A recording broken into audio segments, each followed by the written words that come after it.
And that's obviously so important considering the processing power and, just the energy required to run a lot of these AI processes. So the question I would then ask is, and I'm sorry to get into the technical a little bit, why isn't everyone just adopting this technology that you guys have got?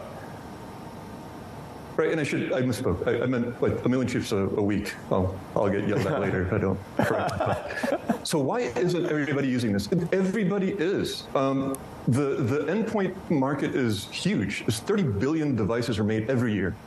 You are surrounded by processors that are capable of some form of AI. The reason that you don't see that very often is because AI is very computationally intense. What folks like Satya are talking about, that first inference, that first word that you type into ChatGPT, sucks something like 10 quadrillion operations. So we're talking about megawatts of power.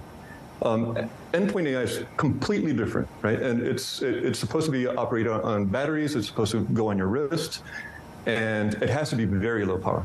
So we're talking microwatts instead of megawatts.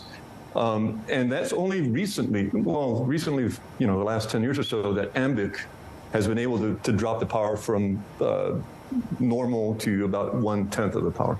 So that's really opening a lot of new markets. All right, could you share numbers, Carlos? Could you substantiate by numbers in terms of how the demand environment is shaping up for you and what's the outlook thereof? Well, we're already in something like 7 out of 10 wearable smartwatch manufacturers. And so that market is still growing quite a bit, but we're looking at other markets such as remote patient monitoring.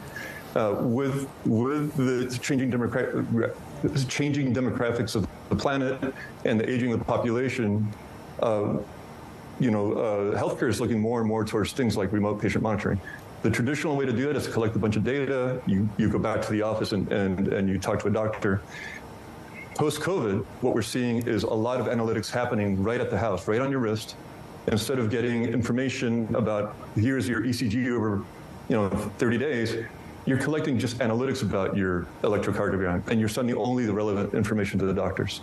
And that's something that we need, as we're not making enough doctors to keep up with the population. So that's one massive market that's exploding.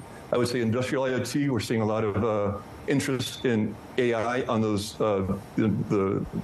plant monitors and so on. Definitely a lot of activity.